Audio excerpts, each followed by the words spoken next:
Ukraine's counteroffensive already ran out of strength in Pocrsk as Russia reclaimed villages. It's day 1273 of Russia's mission in Ukraine. Let's dig deeper. Starting from the Pokavsk front, the situation has not cooled down for Ukraine as their latest operations have not brought the wanted outcome. In our last update, we saw how in order to hold and stop the Russian advance, Ukrainian forces gathered reinforcements that they moved from the northern flank and launched counterattacks from 3 main directions. As a result, in the following 24 hours, they succeeded in retaking large territories, after which they pushed their counteroffensive further. At that time, Ukrainian sources were optimistic as it looked like this would be settled in the next 48 hours. However, as per current updates, it seems like they have already run out of strength, because after the early progress, they were not able to move any further.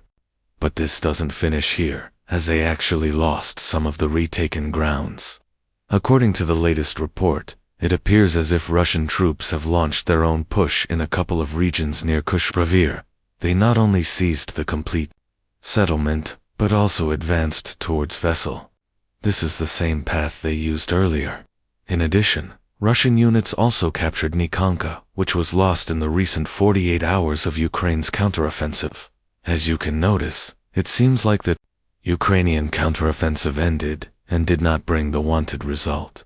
I personally think they began this counterattack with the aim of capturing a vast area, probably to cancel the Russian progress on Pokrovsk. I think this because among the reinforcements that were moved from the north were some of the elite Ukrainian brigades. But it is understandable that Ukraine is struggling and counterattacking because the Russian garrison is also strong. But this doesn't mean Ukraine will stop their counteroffensive. Now moving to the Capyansk front, the situation is worsening for the Ukrainian garrison in Capyansk, as Russian troops are now pushing from every angle. In our earlier update, we saw how Ukrainian forces decided to start withdrawing their men from the eastern side of the river, and as a result, Russia took over a huge area. Now, fresh footage from the front has caused a bit of doubt. In the footage, we can see a Ukrainian tank firing at Russian sites within the city, which is geolocated around here. Some believe that these were only Russian DRGs, while others assume that this was a Russian breach from the north.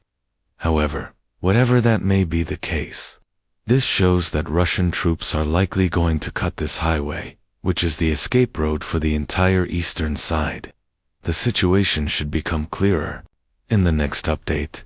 Subscribe for more frontline reports.